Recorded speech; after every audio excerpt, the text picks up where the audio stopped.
My name is Emily. I'm 30 years old and I work at a company. This year, I got married to my husband Jake.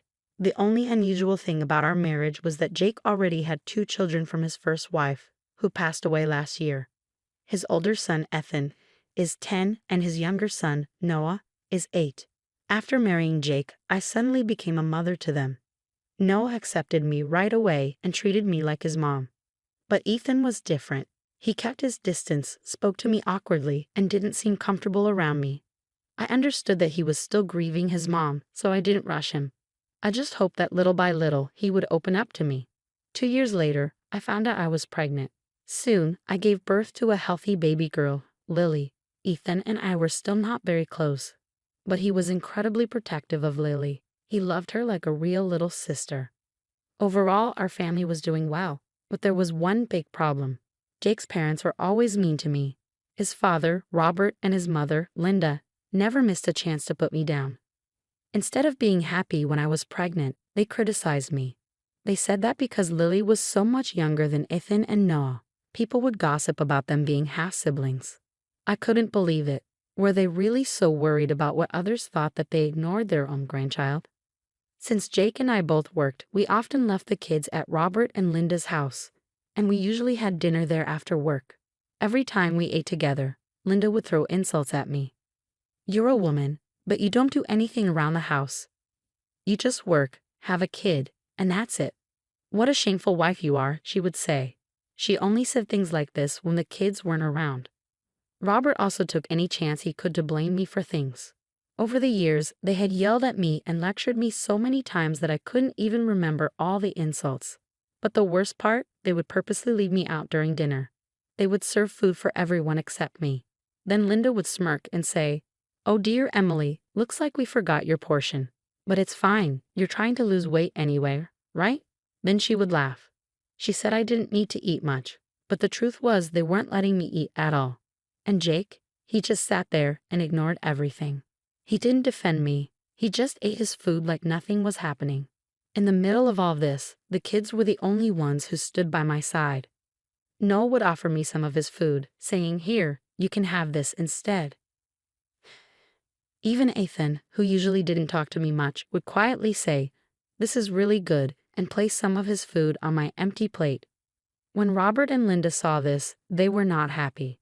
But I ignored their disapproving looks and accepted Ethan and Noah's kindness. I think the only thing that kept me going was the kids being on my side. Without them, I might have broken down a long time ago. But no matter what, Robert and Linda's bullying never stopped. Little by little, I felt more and more trapped. And as always, my husband was completely useless. Actually, Jake was on his parents' side. The other day, he even told me, "Don't embarrass my mom and dad too much." It was as if he blamed me just because the kids gave me their food, making Robert and Linda realize how cruel they were being. But wasn't that the truth? They were bullying me. So why was I always the one being blamed? I couldn't talk to anyone about how I felt. I was completely alone. I thought about divorcing Jake, but I couldn't bring myself to do it because Lily had just been born. As I kept struggling with these thoughts, time passed. Before I knew it, 2 years had gone by. In that time, I had lost about 33 pounds. My body had been healthy before, so losing that much weight made me look sickly. My face and cheeks had become noticeably thinner. Since I wasn't eating properly, people at work started to notice. They were worried about my health. One of the HR staff even scheduled a meeting with me, thinking I might be getting harassed at work. Every time they asked, I forced a smile and said, "Everything's fine." I acted like nothing was wrong. But deep down, I knew the truth. Everything was wrong. There were too many problems, and I was drowning in them. I didn't even know what the real problem was anymore. Then one day after New Year's, Ethan, now 15 years old, suddenly spoke to me. Are you okay? Are you sure you're not pushing yourself too much?" I was shocked. I never thought Ethan really liked me, so I never tried to bother him. That's why, even after living together for years, there was still a distance between us. But now, hearing such kind words from him, I started thinking back. Ethan had always been there for me. Even when Robert and Linda treated me badly, even when we barely spoke, he would still quietly share his food with me. He also took such good care of Lily. He was truly dependable. So when he asked me if I was okay, tears welled up in my eyes. I cried and cried, as if all the pain I had been holding in finally burst out.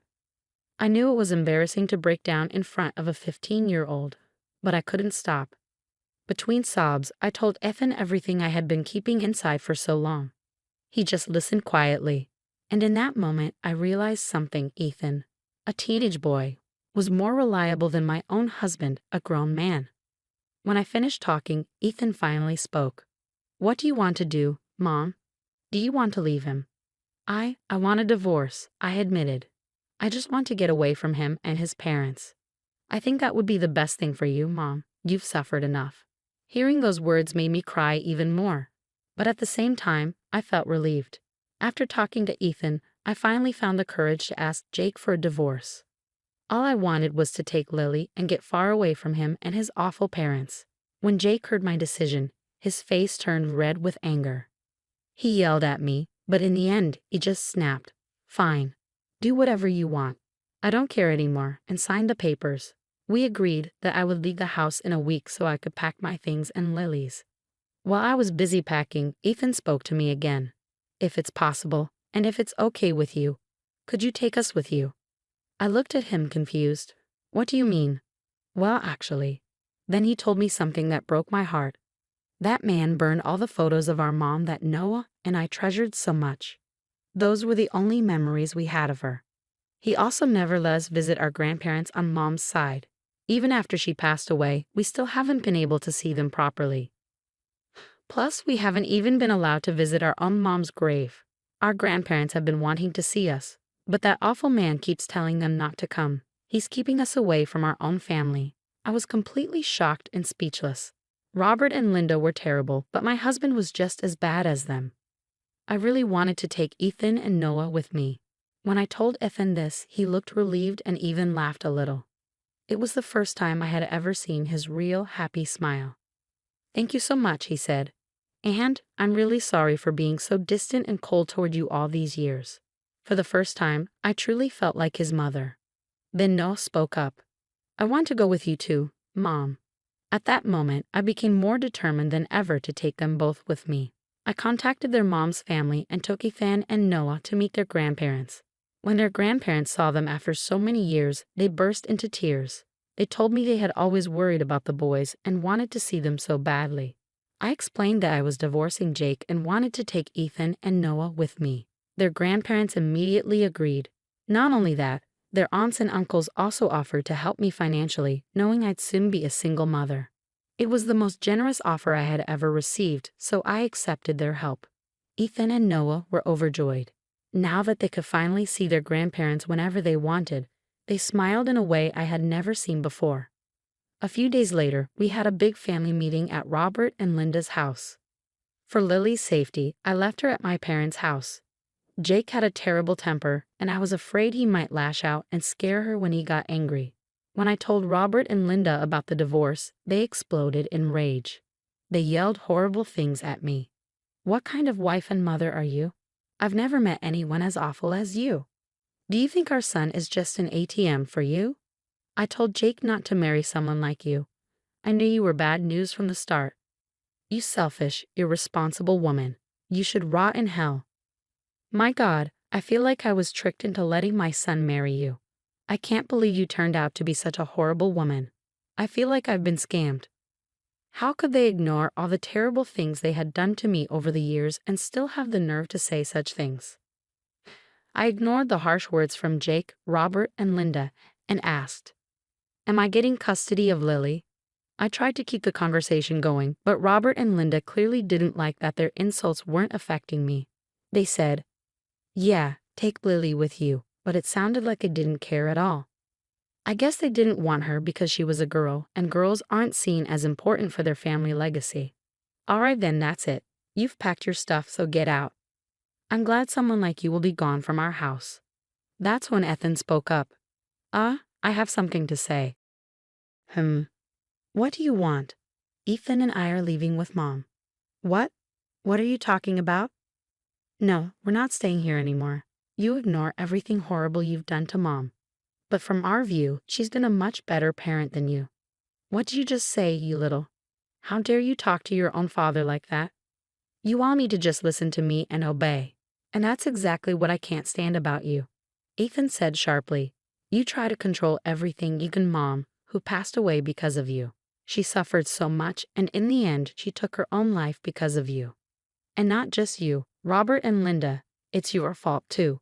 You used to treat our mother just like you treat Mom now. Did you think we wouldn't notice just because we were kids? You're all terrible people, and we're ashamed to be related to you. Ethan's words hit Jake, Robert, and Linda hard. Robert and Linda went silent, looking down, but Jake was shaking with anger. His pride made him shout, "Shut up. I don't want anything to do with you and Ethan anymore. Get out, all of you." Seeing Jake lose control didn't scare me anymore. Before we left, we all glared at Jake, and I said, "Looks like we won't be seeing each other again. Goodbye." And we left the house together. I still wanted to get what I could, so I hired a lawyer and filed for compensation for the emotional harm Jake, Robert, and Linda caused me, along with child support. After that, I moved into a new apartment with my dear Ethan, Noah, and Lily. Thanks to the support from Ethan and Noah's grandparents, aunts, and uncles, and the child support, we managed to settle into a nice apartment. Each of the kids had their own rooms, and I had my own room too. Being a single mom will come with its challenges, but with my sons and daughter by my side, we will face them as a family and get through it together. Thank you for watching till the end. Please subscribe to our channel. We hope to see you in the next video.